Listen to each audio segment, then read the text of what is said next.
you can still imagine yourself in existence or connected with the Roman Empire, for instance, or ancient Greece. You can have a fantasy that you were alive then, even though your attitudes might be completely different. And despite what we say about things which happened 5,000 years ago, our basic concept of time goes back to about 2,500 BC. Consequently, if you imagine our lives last for 100 years, which they don't exactly, but they could do, then we have a significant amount. Our life is in proportion to the complete our continuity of consciousness culturally still occupies a significant amount. Small but significant. And if you go forward 100,000 years, then it becomes very, very small. Unless we extend life. So I think people may come to feel very insignificant in 100,000 years' time. Yes, this is a completely new concept, actually. I only thought of it. Mm-hmm. Because 100,000 years. There will be 100,000 years of audiovisuals, of three-dimensional films, events, and representation, and other stuff. History. So actually, a lot of future science fiction is based upon the concept of life extension. Actually, that people can their lives will expand to 500 or 1,000 years. This is actually in proportion to the extension of time, to maintain the balance between our present 100 years, call it, versus the 2,500 years of civilization as we know it. So that actually in the future you will need to live 500 years to have the impression to live 70 years. To have the impression you are significant. Yes. So to live 70 years. There is simply too much past. And because no matter how many bones we dig up, we can have no inner feeling for a previous human existence which goes back for 100,000 years or 150,000 years. But humans were there, living their short lives up to the age of 30 if they were lucky, and thinking in a way, and eating. But we haven't, this is a huge mass, and on top is civilization and consciousness and history and everything else. And it's it's a microscopic part. It's a microscopic part, but we don't think about that. We just cut off there at the beginning of recorded history, which you can say is 5,000 years ago, or in my brain it's 2,500 years ago. Yeah, but actually in the real case, it's 3,000 years ago. Yeah. Okay. Yeah, 2,500 years. Approximately. So therefore our lifespan is a significant percentage of 2,500 years. Yes, I think it's only 40 generations until the time of Christ. It's almost nothing. You can have 40 generations of butterflies in a few months. Yeah. So we forget completely the pre-existence. We can't even imagine it, except just theoretically. And therefore, however, if you go forward 100,000 years, with complete continuity of records, and which is a kind of continual consciousness, if we do not expand life to the science fiction fantasies of 1,000 years of life, or 2,000 years of life, or in some cases 1,000,000 years of life, then the people of the future will be like microscopic insects, subjectively to themselves, perhaps, maybe. Yeah, the point is the evolution of the mind, because actually the human mind has changed very much even in the last 100 years, in a way, because now people believe that they are in second life when they play computer, which is completely mad. They think that what happens in TV is real, that people play video games and then they continue shooting in the real world. So actually there are a lot of strange things that were completely unthinkable before, and we have no imagination of the madness that is going to come just in a few decades. So 100,000 years, it's completely unimaginable by definition, because actually the changing are accelerating exponentially in such a way that it must very soon lead to an explosion of changes of paradigms, one after the other. I don't know what this means, but it means that everything is completely unpredictable in a very, very, very short term. But the future will happen anyway. Yes. So it's not But I mean, clear. suppose you are born in 100,000 years from now, with a lifespan of 100 years. That is not much. You feel like an insect. This could have a big, devastating psychological effect upon people. I mean, now we think we can make some difference, because the centuries matter. There are only 25 of them, or 30. Well, not even, because actually for most of the people the only century which matters is the last one, the latest one, because it's the one where there is when TV has been invented and for a lot of people, because for a lot of people history is just only what they can see on TV. So it's 100 years of history. Less and less people read books and will read books in the future. So actually probably we will be going back to analphabetism. So actually now even illiteracy. Illiteracy, So actually we already are in a place where people think that life existed only for 100 years. And before there were strange characters that you can see in zoos or in theaters. Yes, fictional characters. Fictional characters. And already the Nazis have become fictional. Yes, and in black and white. It can be in colour also, because there are colour films. Well, yes, but there has been some reports of people who were in the concentration camps who already remembers this period in black and white. So that's right. Yeah. Some of them remember their own memories in black and white. It's a kind of the overlapping of the grammar of this narration, and this happens to everybody. So actually, I made once a video, black and white, which was creating. For deceiving people into believing this is very old, just because it was in black and white.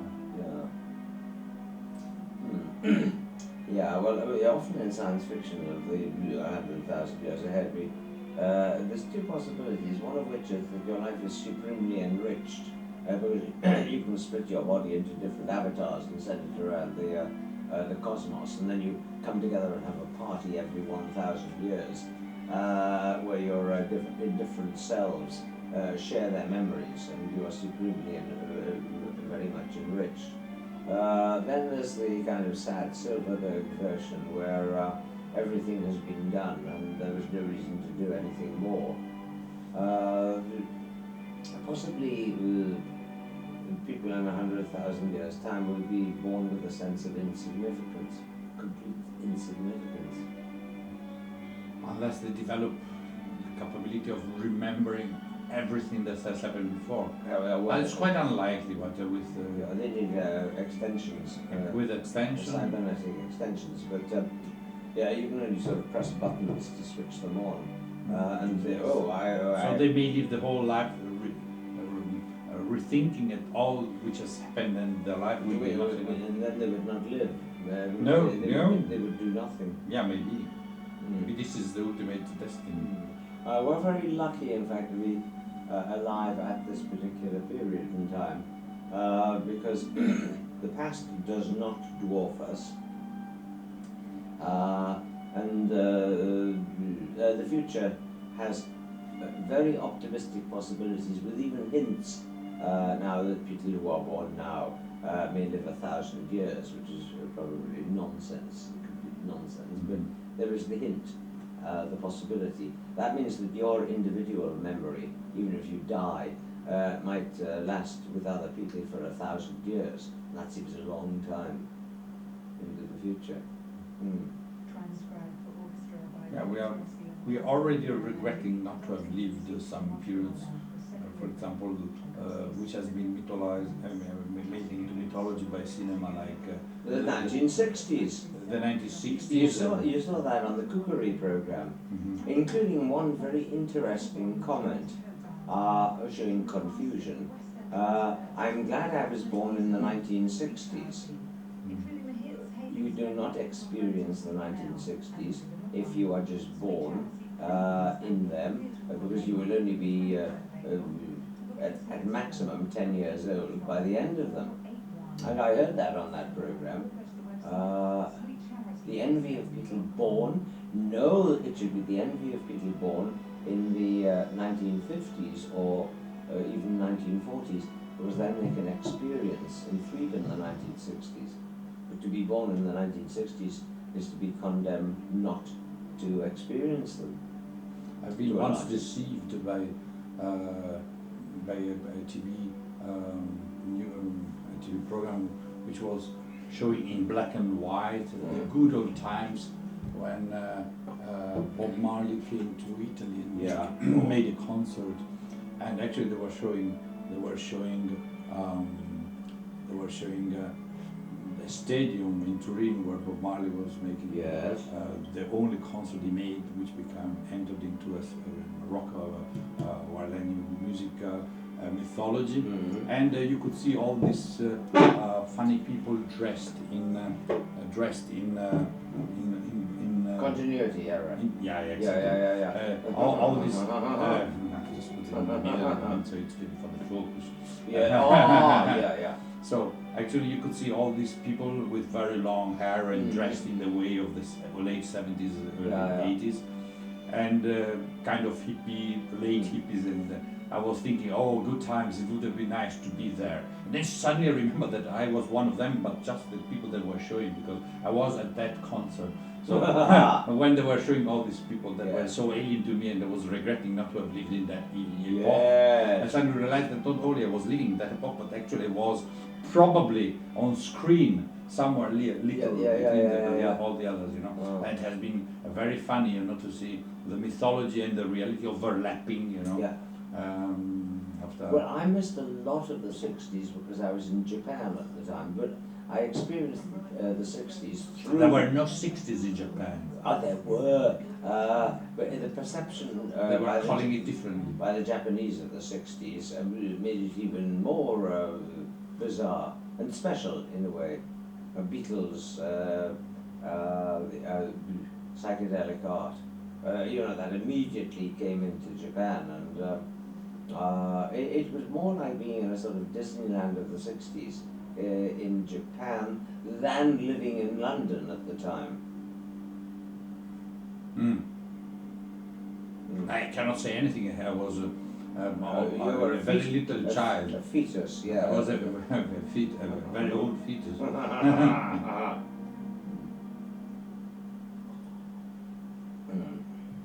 Yeah, I have been thinking about this, you know, the perception of time. We just do not have enough history to be able to perceive time. Yeah, we have. Yeah, when we will have if you have 100,000 years of moments that you can regret not to have lived. Must be wonderfully horrible. Possibly more horrible than wonderful. Yeah, this is exactly what I wanted to say. But on the other hand, if we become extinct within the next 200 or 300 years... I don't really think that. Well, I don't know. Well, we could, civilization could collapse, and then we have... Well, actually, it's very likely in a way. But and then you have the 100,000 who survive in different parts of the planet. They are immediately thrown back into primitive existence. They have the monuments of the gods around them, They themselves are desperately trying to eat and drink and. Yeah, it depends how many actually people would remain, because if there is a critical mass of people, they could rebuild a part of technology, because of course you couldn't have all the experts of all the disciplines which exist now. No. You have books, so in time. You can make books. Electronics is another problem. Yeah, this is a problem. If a lot gets destroyed, even with the books, you cannot really. According to mitochondrial DNA, I think at one point the human race was reduced to about 50 individuals. When? Yeah, really? Yeah, I think so. It became very, very small. And very endangered. Very endangered. How can they calculate something? Through mitochondrial DNA. Oh. To see the variations in mitochondrial DNA. To see how many people the present human race is derived from. And there was a choke point, choke as in, where it became very. 50 people. I think it is as small as about maybe 50 people. Just the last tribe. In a way, it's quite reasonable to think that, because it has changed a lot of times, and every time it changed, all the other ramification would disappear. Cut off. Or cut off. Yeah. So disappear. So in this case, there must be a little tribe, which was the one which would survive, and 50 people is a reasonable size for a tribe. Is genetically well, 200 is more genetically viable, but we have a lot of inherited diseases and problems and so forth. I think it became very, very small, the human race at one time. I can't remember when, 100,000 years ago, or probably. There could have been other varieties of almost human beings who actually went extinct. Well, there were. Well, I mean, with comparable interval then and that, but. Well, there were about 7 species of human beings, I think. Yeah, before the Cro-Magnon. Yeah, and the Neanderthals went out. They appear to have been much more intelligent than we think, and could speak, and so they were just missing something. And we don't know what. No, maybe they were too nice. Possible. Yeah, I mean, so we almost vanished about 100,000 years ago. Yeah, and then we needed. And we are very 97,000 years. Yeah, to build back. 97,000 years Of? To go. Of doing nothing, just eating and hunting a little bit. Hunting and breeding and then in the last 3,000 years, 3,000-4,000 years. Yeah, suddenly the explosion comes. Well, in the last 5,000 years. The explosion. Even 10,000 years. But that is almost nothing.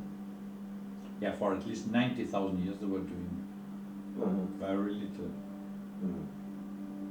It's a lot of time. Yes, it is. That is the point, and we are on top of that. As a tiny little fraction of what you could call pre-existence. Also, theoretically, our civilization could finish, and then we could have another 90,000 years of the same before, because there is no reason why it shouldn't go back to that point. Well, now we have language, and this is more difficult to destroy. Language is difficult to destroy. And it contains meaning, so. Yeah, it does. But I mean, people work on destroying language, such as the idiots. the typical British disadvantaged teenager has very destroyed language by now. No consciousness of awareness of what he is saying. It is like the noises of an animal. By the way, this leads me that after that we stop talking, I could show you idiocracy. Oh yes. Which is exactly in tune with this I argument. strongly think I will go to sleep by then, but language will mutate very fast if there is not a controlling authority. I mean, the Académie Française is ridiculous because it has created a corset which prevents expression of anything new in French, according to Claude Lumière. It is very difficult to express new things in French. But if you do not have, I mean, we have a control over us since about the time of Shakespeare or a little bit before, partly caused by printing, and education also, so that we could actually, it's only 400 years, that is the most you could hope for in mutual comprehensibility, maybe 500 or 600, not a lot.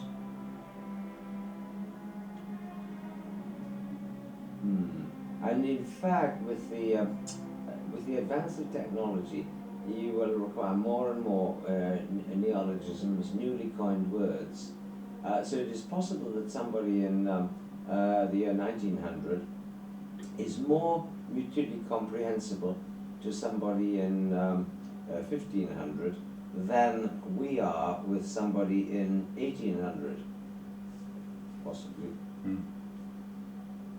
So the control of language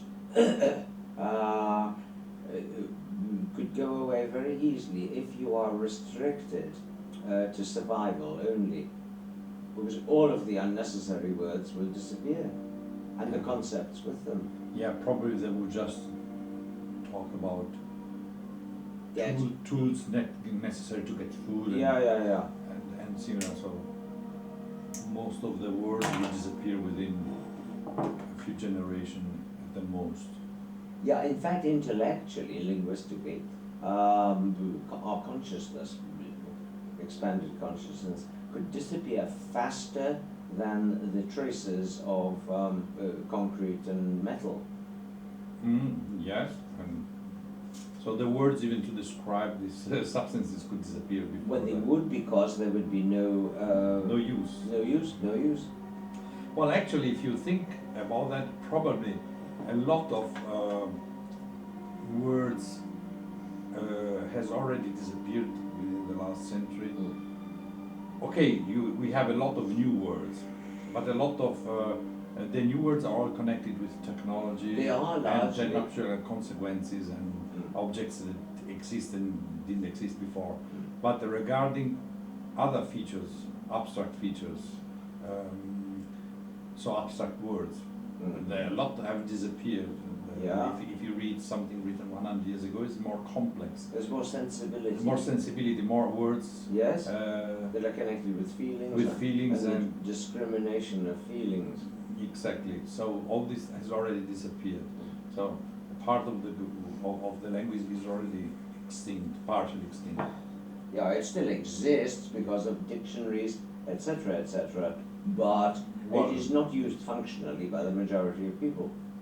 Yeah, if you take the dictionaries away, it disappears. Yeah, so I'm particularly happy to live now when we have the complete available vocabulary at its highest level to express fine grades of meaning.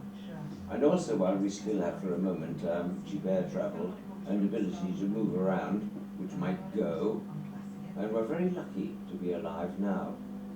Yes, on the other side, if the society would not collapse, civilization would not collapse, then we would have a demographic explosion of words in the future. Oh, yes. Probably, I mean, even less and less emotional words that are used to describe emotions and similar, but words describing objects and phenomena and magical science. Yeah, I mean, how do a lot of people express emotion nowadays? I was like Way Out or something. They have lost the discrimination of sensibility which existed in the 19th century in novels. When people spoke in prose, maybe perhaps. perhaps, instead of just. We're all speaking as Shakespeare. Well, not really. Well, I think a lot of people were speaking as Shakespeare in the time of Shakespeare. It was actually a very rich and vivid and wide vocabulary. And then people continued to speak in a fairly rich way. The moderately educated ones. And the vocabulary was richer in the past, I think, because the usage of it was wider, whereas it is actually more restricted now. We know a lot of words, but well, you already know more than me.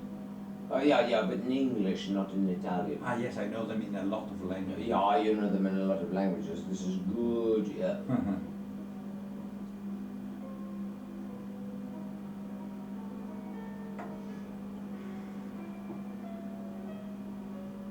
Yeah, so now there may be people watching us and they don't understand why we stop talking. Well, we stop talking in order to think. Why do you imagine? Well, if they are looking at us, it means they have nothing to think. They know from the far future, yes. This alone has survived from the early 21st century. Yes, maybe they found this video inside a pyramid. Well, it is quite possible. Mm-hmm. Yeah, it's especially with the eye of the camera there, looking at us as a viewer from time. I mean, it is contained within a bit of equipment which you have in the present and understand. But if there was a disembodied eye, invisible eye floating in the room, it would be the same kind of thing, really. Yeah, certainly it's an eye sending images into undefined quantities of futures. Yeah. Because we don't know how many times it will appear in how many futures. But it may appear a lot of times each time somebody watches that. Yeah. Or it might go into data death and it just disappear because all of the in this case, nobody would listen and it would make any sentence. So we have to assume that somebody's listening. Yeah, we must assume somebody. Are you listening there? They will think that you existed only in 80% because 20% of you is out of the picture. Oh, should I move closer to you? I don't know, it could be an idea just to prove to our possible... I have a full body. Yeah, well, now they... Oh, you can say, yeah, I can see the screen now you are in the middle of the picture. Oh, well. It's good to be in the middle of the picture because people think that you exist to a far extent. Yeah. So you are not marginalized. I completely exist.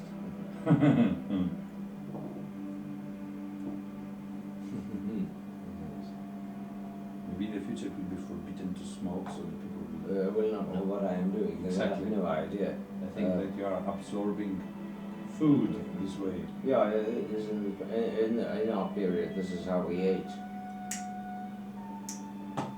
We have sticks of concentrated food energy, which we must set fire to, and then breathe into our bodies. Absorbing it from the lungs. Yeah. From the tissues of the lungs. They might believe this. Oh, I think. Or the alien archaeologists might believe this. Well, given enough people, somebody will believe it for sure. We must assure you that we ate the dead body of a butchered animal. Tonight, two big slices. Yes, cooked over fire, just the way it happened 100,000 years ago. But unlike it will happen in 100 years from now, since mammals will going to be extinct before 100 years. So we are eating them while we can have the opportunity. Maybe somebody will watch this video when mammals will not exist anymore. So actually, they will look at these two people talking about food with the awareness that it will disappear. While usually people would talk about without this awareness. Yeah, and I had a large cod, which is a fish, which I did not understand how it was so large, the cod that I ate. And this is probably because it was the last large cod. I don't know what's a cod, but I trust you. It was the fish I ate. Ah. At Heathrow in the when you were lucky, yes. yeah, in the restaurant. Fishes should survive more than mammals because they can hide better. Yeah, I know, but when you use trawlers that remove everything from the ocean. Yeah, that's true. And suck it up and... yeah, they could go extinct as well. Of course they can go extinct. So we are also eating the last of the creatures. I suppose that in the future cannibalism will be very popular. Because now we have some slight taboo on this, which actually are unnatural because this solves a lot of ecological problems. Oh yes, it really gets rid of the excess population. Yes. And for this reason, probably now in this era, the system is self-organizing itself with people who supersize, which we don't understand. No, but why. they are to provide food resources for the us. people of tomorrow. Yeah. For the thin ones, for the thin run ones. after and catch them. Exactly. So actually, the world will, in the probably not too far future, be divided into those who actually are eating and those who are eaten, and everybody will be able to choose the category to belong to. I choose to be an eater rather than eaten.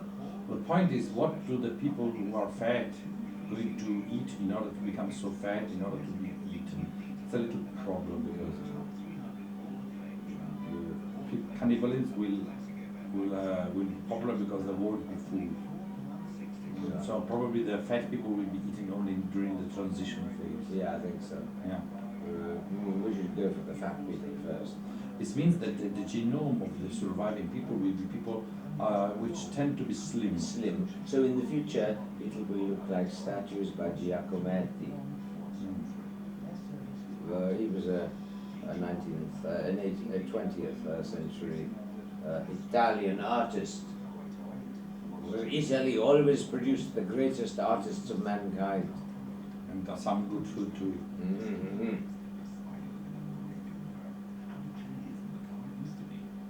In the future they will be tall, thin, and able to run fast. We almost finished the wine, and actually we have 1 minute to go before the eye from the future won't be able to... Now we should explain, we have not actually finished all the wine on planet Earth, just simply this bottle. Primitivo del Salento. And so, we raise our glasses in a toast to you of the future in your impoverished world, deprived of words, and without fish. And while we enjoy Primitivo del Salento in Moreton Pinkney. Yes. We pity you deeply. The only problem will happen if we will eventually one day watch back this video and we will fail. At a time when we are starving. Exactly. Yes, and ourselves of the past pity us mercilessly. Yeah, and we will understand the reason why they pity us. While we now pity ourselves in the future. Few seconds to go. Yes, well. And then you won't have any chance to see us anymore. No. And all your knowledge will be lost. And we have not said any of the things you want to know about this period. We've just babbled. For instance, we have not told you about the arrival of aliens on Earth. Shh, this is a secret. Okay. They must not know. No, okay. Oh, well, the aliens have kept it shut. Or it is no harm to mention discovery of an intelligent civilization of giant squids of on the bottom of the Pacific Ocean. Well, that's obvious. Everybody knows that. Well, yeah, and their cities. But don't talk about the aliens. No. There are no aliens. No. Never. There never have been aliens. And we did land on the moon. For sure. Absolutely. If you go there, you will see the footprints. They cannot be simulated.